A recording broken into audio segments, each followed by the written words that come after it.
gonna do this just so everyone can hear me. I know we're in a small space, but we are recording this, so this way we'll have a nice recording of whatever I'm about to babble on about. So thank you for coming. My name is Liz, and I own the Empty Corner. This is my daughter Iris. She says hi. And we are just so thrilled that you're here tonight. My dear friend Maria and I had the idea to have a concert in here before the walls were even down in here. I think before this place even really existed, we wanted to do this concert. And Maria is someone who, she's the godmother to our children. She is a light in our lives, and she kind of believed in this crazy idea for this gallery from the beginning. And I think really saw this as a place where creative things could happen. And it's just really a joy that it's happening tonight, that you're all here and this is real, and I'm so thankful. And I think as much as maybe it doesn't on the surface make a lot of sense, I think I've always really wanted this place to be a place where people from different backgrounds could come together and feel welcome, and kind of through art and music and poetry that we could grow as a community through culture. So that's really what tonight's about. And yesterday when Maria called me, I'm like emotional. Where are those tissues? When Maria called me yesterday and told me about her friend Laura, I just felt like this overwhelming sense of, oh, that's why we're doing this. You know, this thing that we had wanted to do for months, that we had this idea, I think God put it on our hearts, like, let's do this concert. And we didn't really know why.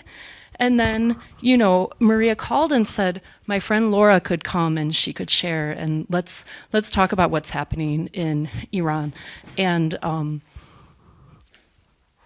I can say as a white woman who lives in the Midwest that it's been really like, I'm aware of some of what's happening in the news right now, but I've been really like turning away from it or choosing not to enter in because I don't need to, right? Like I'm in the Midwest, I'm very like sheltered, and I just think tonight's going to be a beautiful opportunity, a really powerful opportunity to kind of hear about what's happening, and again through art and through music, for all of us to just grow in understanding and hopefully find ways that we can support each other in love. So I'm going to stop rambling, but I'd like to introduce my dear friend Maria Rago and her dear friend Laura, and I'll let them take over and I'll stop. Okay, thank you.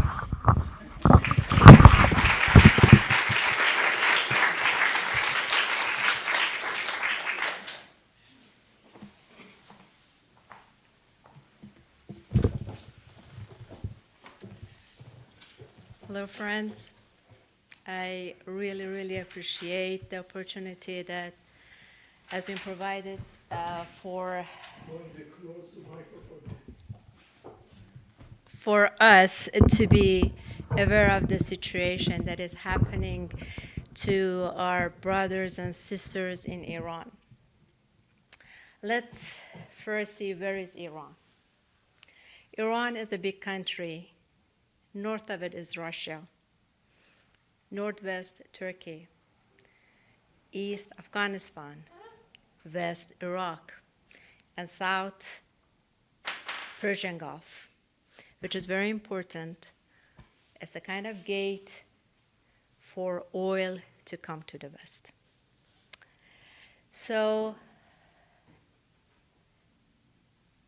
what's happening in Iran is not started today or a month ago. In 1979, a revolution happened, and regime at the time turned into Islamic Republic of Iran. Many, many times protests happened in Iran. So many souls and lives lost. One is started, the recent one started September, mid-September it started. Last one was 2019, 2007, and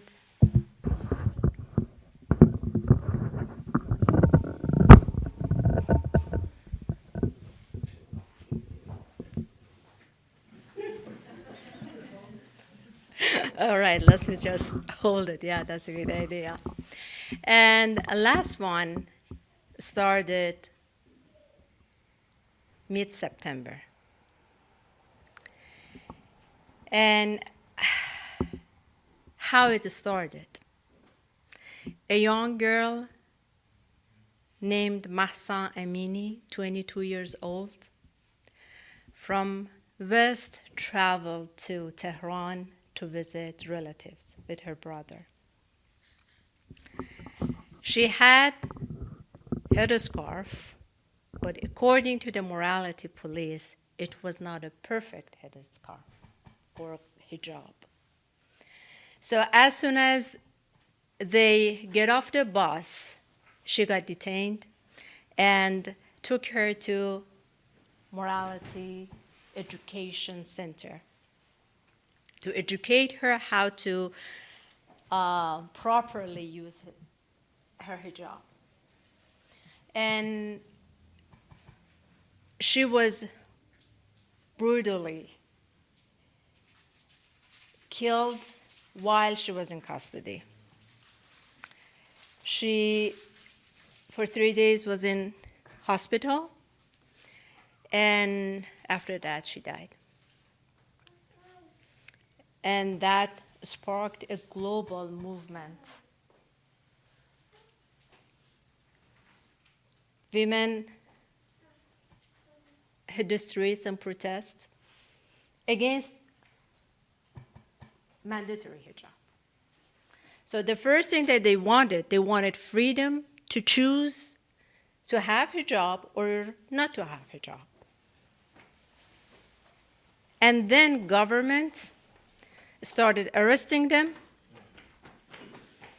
detaining, and killing more young souls. 16, 17, 18, 22.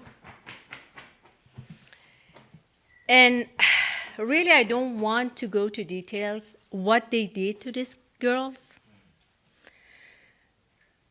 But it is similar to what you see in horror movies, what zombies do. And that was the point that more women hit the streets. They wanted to scare people. But not only they didn't scare people, this time more people in more cities, they hit the streets. And this time, it was not only about mandatory hijab. Now they are questioning the legitimacy of the regime. They're challenging it. And they're saying no to Islamic Republic of Iran. How the word spread through the world, how everyone got aware of that, it is interesting, through Instagram. Women, they were in the streets, they were putting their hijabs on fire. They were cutting their hair, they were shaving their head, and then posting their videos on Instagram with hashtag Mahsa Amini. They asked everyone, please share our videos with hashtag Mahsa Amini. And this hashtag did a magic. So many people learned about Iran and what's going on in Iran through Instagram. So clearly, government of Iran disrupted the internet and they blocked the social media. They did exactly the same thing in 2019, and they killed 1,500 young people. But again, that didn't stop people. It's interesting that in core of this movement are women, young women, 14, 15, 16 years old women. And they're saying that nothing is going to stop us. They're tired. They want free life. They want normal life. And as I said, nothing will stop them. It is very important that we familiarize ourselves with the immense courage that these women have. They know if they get arrested, they're going to get raped. They're going to get tortured. And there is a high possibility that they're going to get killed. But that even is not stopping them. They're tired of the situation. They want a free life. From September 16, that this movement has started, regime has done every single day horrible crime against humanity.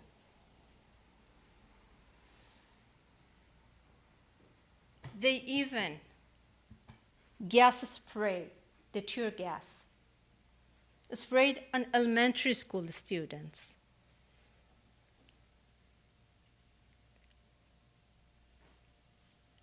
Sharif University is one of the, actually is the best and highest ranked university in Iran, and one of the best actually in the world.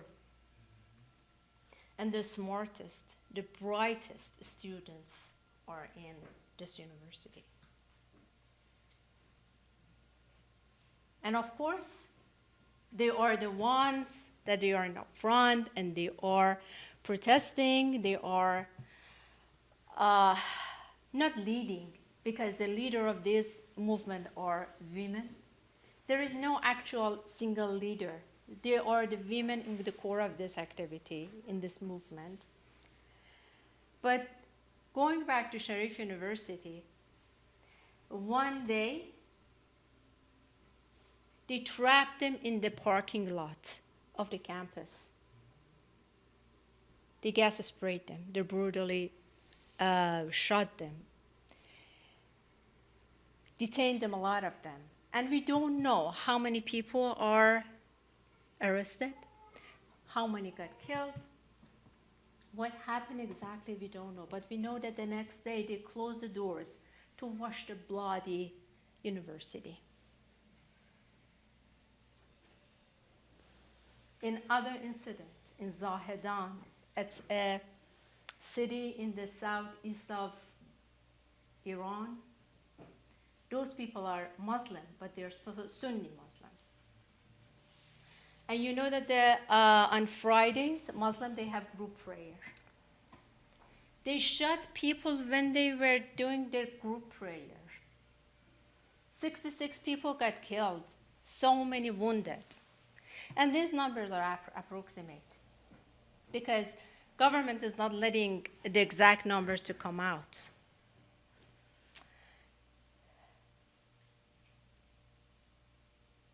There are a lot of incidents like this. Last week, even prison.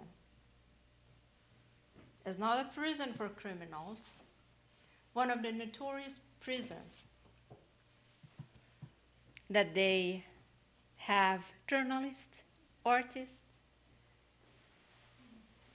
smart and bright students, religious minorities. Those people are in Evin prison. Beautiful, educated souls. And what they did, they put that part of that prison to fire. They just pretended that this was a fight between prisoners, but there are videos that they are shooting them. Explosion, gunshot. We hear that in that videos that they are coming. There are a lot of disturbing videos that are coming.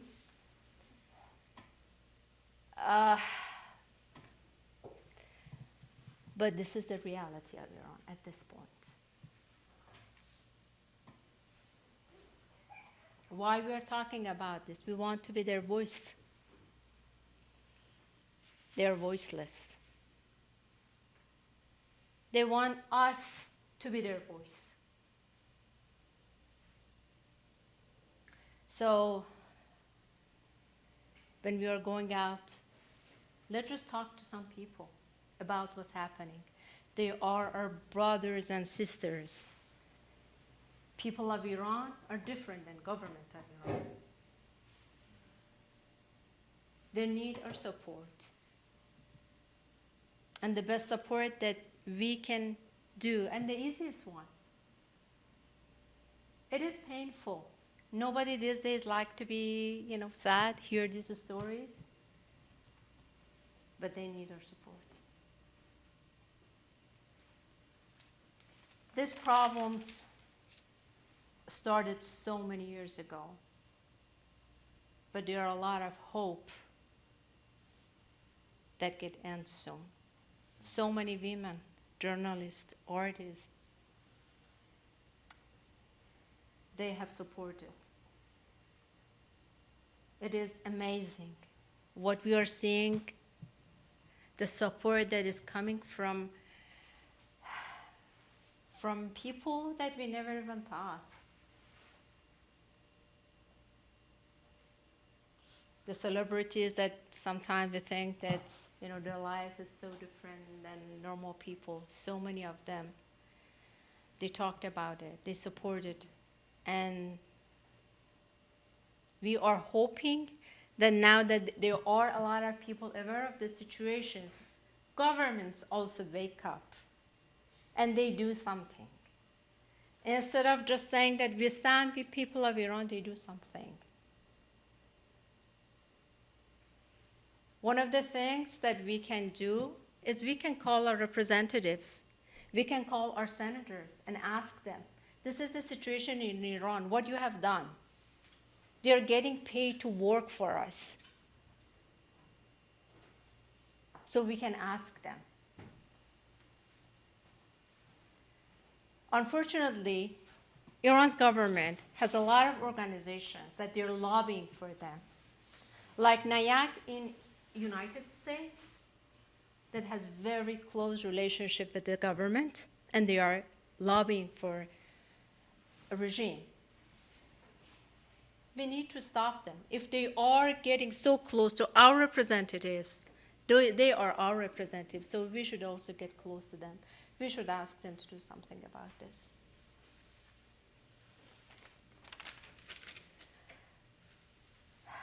I would like to read part of the statement that one of the lawmakers in European Union told to the Iranian government.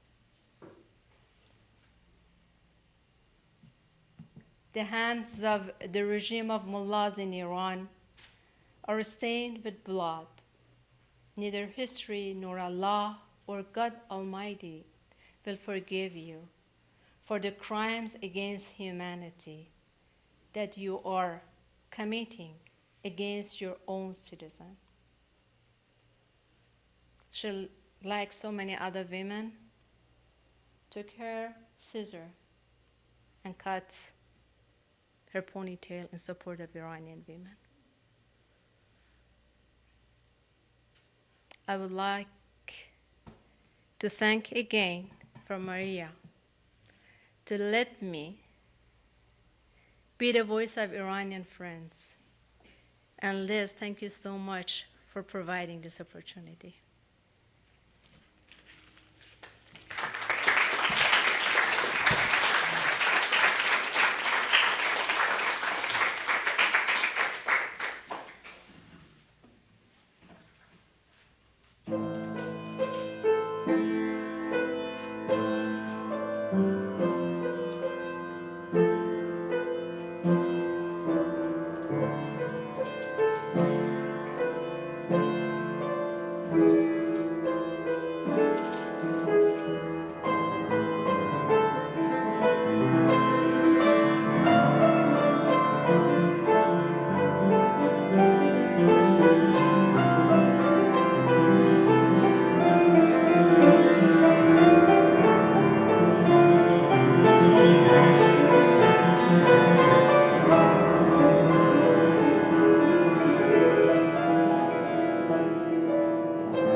Hello, everyone. This is Masa Amini. This is the, We cannot hear you. oh, Masa Amini, and this was, the day she was arrested and killed, not having properly hijab.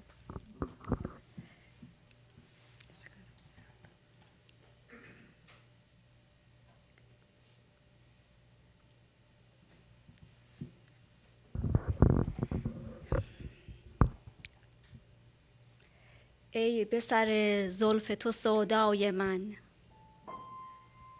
و از غم هجران تو غوغای من، لعل لبت شهد مصفای من، عشق تو بگرفت سراپای من، من شده تو آمده بر جای من، گرچه بسی رنج غمت برده ام، جام پیاپی ز بلا خورده ام، سوخته جانم اگر افسرده ام، زنده دلم گرچه ز غم مرده ام، چون لب تو هست مسیحای من، گنج منم بانی مخزن تویی، سیم منم صاحب معدن تویی، دانه منم صاحب خرمن تویی، هیکل من چیست اگر من تویی، گر تو منی چیست هیولای من، من شدم از مهر تو چون ذره پست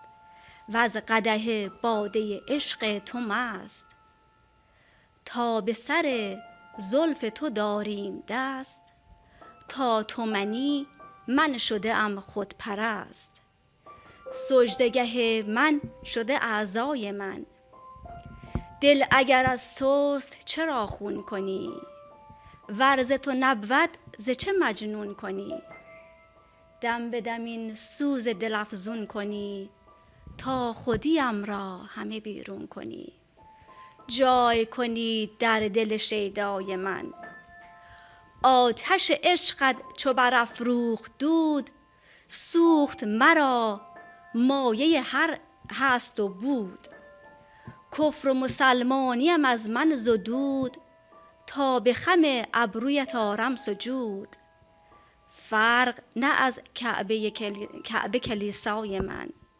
فرق نه از کعبه کلیسای من. طاهره.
last time I forgot my glasses, so I had prepared a lot, but what I said, it was all coming from my heart. But for this one, definitely, I need my glasses. A couple of days after death of Mahsa Amini, a young singer named Shervin Hajipur, he wrote a song based on all the tweets that were coming. And of course, that's in Persian, and it's in Farsi. You know that Iranians are not Arab, they are Persians, they speak Farsi. I didn't find a good translation of that version of Shervin's song, but a young lady, Iranian American, named Rana Mansour, she translated with her own experience. So it has just a little bit touch of her experience in the song. And all that you hear is the reality of life of Iranian people.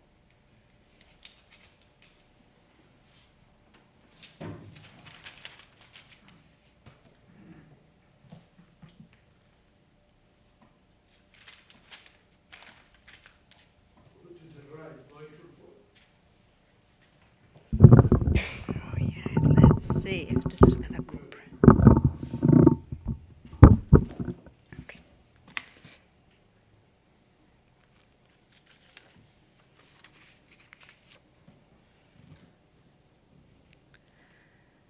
For dancing in the alleys and the streets, for the thrill and the fear of getting caught kissing, for my sister, my brother in unity, for all the times we tried to change their minds and stable beliefs, for the loss of pride, for poverty, for the dream of just a normal life for you and me, for all the children who are starving for a loaf of bread, for the greed of politics and all the lies they spread,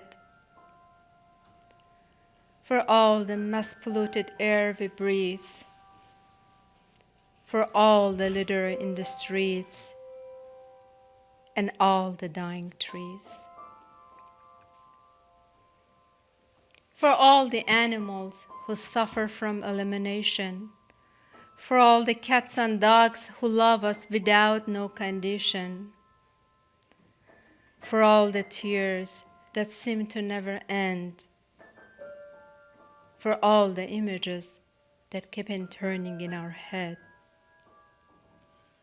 for the simple smile, for just a little while, for the future generation fighting for their time, for all the promises of heaven in afterlife, for all the imprisonment of beautiful minds, for all the babies who are born and for the ones who died, for all the times you told the truth and all the times you lied, for all the speeches that we heard about 1,000,000 times, for all the shacks and shelters that we were sold to make a dime, for just a glimpse of a peaceful life, for the rising of the sun after an endless night, for all the pills we pop just to get some sleep, for all mankind and for our country, for all the boys and girls who never knew equality, for women, for life, liberty, for women, for life, liberty.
The last piece here is from a very famous Persian poet, Sadi Shirazi. Born 1210, died 1291-92. And he is famous as the master of speech, and his book, Bustan, has been ranked as one of the 100 greatest books of all time by The Guardian. And this piece, it's a small one, is on top of one of the United Nations building. I have the Farsi and English translation. I hope that the English translation is as good as the Farsi one. بنی آدم اعضای یکدیگرند که در آفرینش یک گوهرند. چو عضوی به درد آورد روزگار دیگر عضوها را نماند قرار. تو که از محنت دیگران بیغمی نشاید که نامد نهن آدمی. Human beings are limbs of one body indeed, for they are created of the same soul and seed. When one limb is afflicted with pain, other limbs will feel the pain. He who has no sympathy for human being is not worthy of being called a human being.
so beautiful. Thank you. I have many friends, many dear friends, many people I consider family here. So thank you.